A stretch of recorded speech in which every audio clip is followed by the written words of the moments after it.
یہ کہانی حقیقی واقعات پر مبنی ہے۔ پہچان چھپانے کے لیے نام، مقام اور واقعات کی ترتیب میں تبدیلی کی گئی ہے۔ ہم آپ کے لیے ایک ایماندار اور فرض شناس پولیس انویسٹیگیشن آفیسر کی 35 سالہ یادداشتوں سے ایسے سچے واقعات ڈھونڈ کر لائے ہیں جن کو سن کر آپ کے بھی رونگٹے کھڑے ہو جائیں گے۔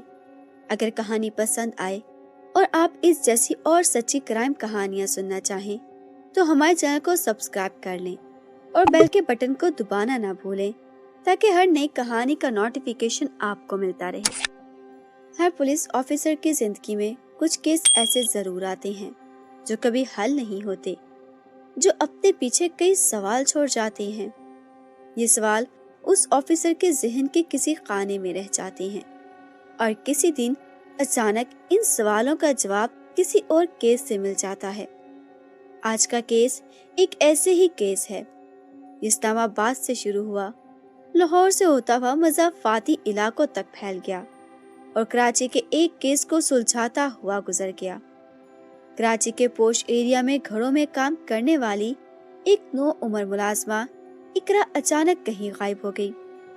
اقرا کے مالک عادل ایک چھوٹا موٹا بزنس مین تھا۔ اقرا ان کے گھر میں ہی رہتی تھی اور مہینے میں 2 دن کے لیے اپنے گھر جاتی تھی۔ ایک دن اقرا کے مالک عادل نے اس کے گھر اطلاع دی کہ اقرا اداس ہے، اس لیے وہ گھر والوں سے ملنے آ رہی ہے۔ اقرا کے گھر والے کئی گھنٹے انتظار کرتے رہے مگر اقرا گھر نہیں پہنچی، جبکہ عادل کا کہنا تھا کہ وہ خود اقرا کو بس میں بٹھا کر آیا تھا۔ گھر والے بہت پریشان ہوئے۔ انہوں نے پولیس سے رابطہ کیا۔ انسپیکٹر ابتہاج مرزا نے عادل سے پوچھ گچھ کی۔ عادل نے خدشہ ظاہر کیا کہ اقرا خود کہیں چلی گئی تھی کیونکہ اس کو ڈر تھا کہ پیسوں کے بدلے اس کی شادی کر دی جائے گی، جبکہ وہ خود کسی اور کو پسند کرتی تھی۔ اقرا کے باپ نے بھی اس کو سچ مان لیا اور یوں کیس دخل دفتر کر دیا گیا۔ کچھ ہفتوں بعد انسپیکٹر ابتہاج کا تبادلہ ہو گیا۔ اس واقعے کے 5 سال بعد اسلام آباد میں ایک خاتون صحافی ارم کے قتل کی واردات ہوئی۔ ارم کو اس فیلڈ میں کافی ٹائم گزر چکا تھا مگر اب بھی اس کا نام B کلاس صحافیوں میں بھی شمار ہوتا تھا، جبکہ اس کی خواہش تھی کہ وہ ملک کی نامور صحافی بن جائے، مگر اس کی یہ خواہش کبھی پوری نہ ہو سکی۔ ارم کو صبح 5 بجے اسلام آباد میں اس کے گھر میں چاقو کے کئی وار کر کے ہلاک کر دیا گیا۔ قاتل جاتے وقت CCTV کی ریکارڈنگ بھی ساتھ لے گئے۔ پولیس انسپیکٹر ابتہاج مرزا اس کیس کے انچارج بنے۔ جائے وقوع سے سارے شواہد اٹھا لیے گئے۔ ارم کا شوہر اسامہ ایک مشہور صحافی تھا۔ اس کے ٹی وی شو میں بڑے بڑے چہرے بے نقاب کیے جاتے تھے۔ جس وقت یہ واقعہ ہوا اس وقت اسامہ کراچی میں تھا۔ اسامہ نے بتایا کہ وہ کسی کام کے سلسلے میں 1 ہفتے سے کراچی گیا ہوا تھا۔ پیچھے ارم نے اسامہ کو بتائے بغیر کسی خفیہ آپریشن پر کام شروع کر دیا تھا۔ شاید اس کو ڈر تھا کہ اسامہ اس خبر کو بریک نہ کر دے۔ اسی سلسلے میں رجوال گاؤں گئی تھی۔ اس نے اپنی آخری کال رجوال سے واپسی پر راستے میں سے کی تھی۔ ارم نے اسامہ کو بتایا کہ اس نے ایک بہت بڑے جرم کی سنسنی خیز ثبوت حاصل کر لیے ہیں۔ ارم بہت خوش تھی اور اس کو یقین تھا کہ اب وہ مشہور ہو جائے گی۔ ارم کا موبائل اور لیپ ٹاپ اس کے والدہ کے گھر سے برآمد ہوا۔ ارم کی والدہ کا کہنا تھا کہ 1 دن پہلے ارم رجوال سے واپسی پر اس کے گھر آئی تھی اور اپنا لیپ ٹاپ اور ایک موبائل وہیں چھوڑ گئی تھی۔ ارم کے موبائل اور لیپ ٹاپ سے ڈیٹا اکٹھا کیا گیا۔ یہ ڈیٹا خاصا سنسنی خیز تھا۔ ارم نے رجوال سے بھی بہت آگے کہیں جا کر ایک اسٹنگ آپریشن کیا تھا۔ اس نے خفیہ کیمرے سے ویڈیوز بنائی تھی جس میں واضح نظر آ رہا تھا کہ کچھ مردوں اور عورتوں کو قید میں رکھا گیا ہے۔ ویڈیو سے بات بھی معلوم ہوئی تھی کہ ان مردوں سے بگاڑ لی جاتی ہے اور عورتوں سے جسم فروشی کا کام کروایا جاتا ہے۔ ویڈیو میں لوکیشن واضح نہیں تھی۔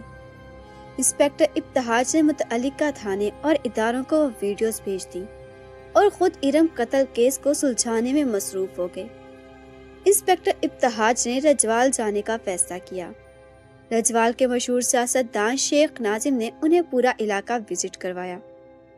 وہاں کسی نے بھی ارم کو نہیں دیکھا تھا۔ وہ یہاں تک کیسے پہنچی اور اس سے آگے وہ کہاں گئی، اس کا کوئی سراغ نہیں مل رہا تھا۔ شیخ ناظم نے انسپیکٹر ابتہاج کے لیے پرتکلف خانے کا اہتمام کیا۔ ان کے عالی شان ڈائننگ روم میں دیواروں پر کئی تصاویر سجی تھی، جن میں شیخ ناظم ملک و قوم کی ترقی کے کاموں میں مصروف عمل دکھائی دے رہے تھے۔ تصاویر میں نظر آنے والے لوگوں میں ایک چہرہ ایسا بھی تھا جو انسپیکٹر ابتہاج کو بار بار اپنی طرف متوجہ کر رہا تھا، مگر انہیں یاد نہیں آ رہا تھا کہ اس چہرے کو کہاں دیکھا گیا تھا۔ انہوں نے شیخ ناظم سے اس بارے میں دریافت کرنا مناسب نہ جانا، مگر موقع پا کر اس تصویر کی اسنیپ اپنے موبائل میں محفوظ کر لی۔ رجوال سے انسپیکٹر ابتہاج کو ارم کیس کا کوئی سراغ نہ ملا، مگر انہیں ایک پرانا کیس یاد آ گیا۔ کئی سال پہلے جب وہ کراچی میں تعینات تھے تو اقرا نام کی ایک نو عمر ملازمہ کی گمشدگی کا واقعہ ہوا تھا۔ تصویر میں نظر آنے والا چہرہ اقرا کے مالک عادل کا تھا۔ انسپیکٹر ابتہاج حیران تھے کہ کراچی میں رہنے والا ایک بزنس مین کا اسلام آباد کے دور دراز گاؤں کے سیاست دان سے کیا تعلق ہو سکتا ہے۔ انسپیکٹر ابتہاج نے کراچی کے اس تھانے سے اقرا کیس کی معلومات حاصل کی تو پتہ چلا کہ اقرا کبھی واپس نہیں آئی۔ انسپیکٹر ابتہاج کی چھٹی حس انہیں بار بار عادل کی طرف متوجہ کر رہی تھی۔ انہوں نے خفیہ پولیس کی مدد سے عادل کا سارا بایو ڈیٹا نکلوایا۔ اس میں کئی ایسے پہلو تھے جنہیں نظر انداز نہیں کیا جا سکتا تھا۔ اقرا کے بعد بھی عادل کے گھر سے 4 ملازمائیں غائب ہو چکی تھی۔ ہر ملازمہ کے غائب ہونے کے کچھ عرصے بعد وہ گھر تبدیل کر لیتا تھا۔ یہ سب اتفاقات تو نہیں ہو سکتے۔ آخر وہ ان ملازماؤں کو کہاں غائب کر رہا تھا؟ مقتولہ ارم جس اسٹنگ آپریشن میں مصروف تھی، وہ بھی عورتوں کی جسم فروشی کے حوالے سے تھا۔ دونوں کے درمیان تعلق واضح ہونا شروع ہو گیا تھا۔ انسپیکٹر ابتہاج نے عادل کی سخت نگرانی کا بندوبست کیا اور خود کراچی پہنچ گئے۔ سب سے پہلے وہ ان غائب ہونے والی لڑکیوں کے گھر والوں سے ملے۔ وہاں ایک نئی بات سامنے آئی۔ عادل نے ہر بار یہ ایک ہی کہانی سنائی تھی کہ ملازمہ کا کسی لڑکے کے ساتھ چکر تھا اور وہ اس کے ساتھ بھاگ گئی ہے۔ اس نے ان سب لڑکیوں کے گھر والوں کو پیسے بھی دیے تھے تاکہ وہ پولیس سے دور رہیں۔ عادل کے فون ریکارڈز کے مطابق وہ شیخ ناظم سے مسلسل رابطے میں رہتا تھا۔ اس کا رجوال آنا جانا لگا رہتا تھا۔ جس دن ارم کا قتل ہوا اس دن بھی وہ رجوال میں موجود تھا۔ اب شک کی گنجائش باقی نہ رہی تھی۔ انسپیکٹر ابتہاج نے مقامی پولیس کی مدد حاصل کی اور عادل کو اٹھا لیا۔ عادل نے پہلے تو کافی احتجاج کیا، انسپیکٹر ابتہاج کو خطرناک نتائج کی دھمکی دی، مگر پولیس کی نفسیاتی حربوں کے سامنے زیادہ دیر ٹھہر نہ سکا۔ عادل نے ایسے ہولناک انکشافات کیے کہ کراچی سے لے کر اسلام آباد تک کی فورس حرکت میں آ گئی۔ عادل نے بتایا کہ وہ شیخ ناظم کو لڑکیاں فراہم کرنے کا کام کرتا ہے۔ اپنی ملازماؤں کے علاوہ بھی اس نے بہت سے قریب اور معصوم لڑکیوں کو شیخ ناظم جیسے درندوں کے ہاتھوں فروخت کیا تھا۔ اس کے ہرکارے قریب لڑکیوں کو اپنی محبت کے جال میں پھنسا کر اس کے ہاتھوں فروخت کر جاتے تھے۔ شیخ ناظم کا بیگار کیمپ تھا۔ وہ گاؤں دیہاتوں سے ان پڑھ لوگوں کو نوکری کا جھانسا دے کر اپنے بیگار کیمپ میں پہنچا دیتا تھا۔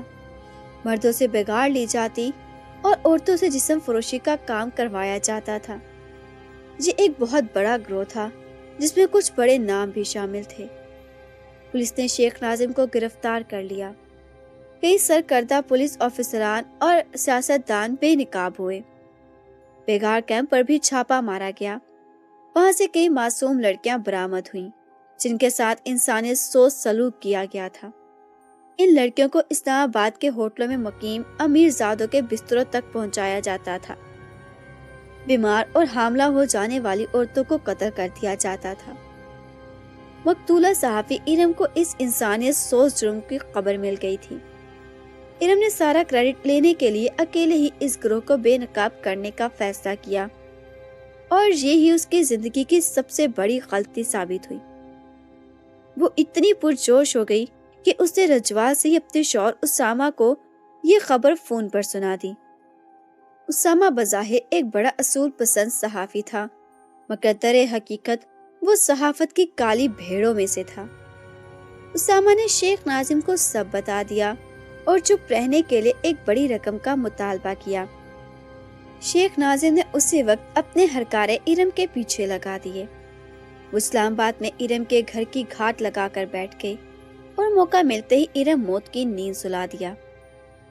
یوں کراچی کی اقرا کی بدولت بہت سے مظلوموں کو ظلم سے نجات ملی۔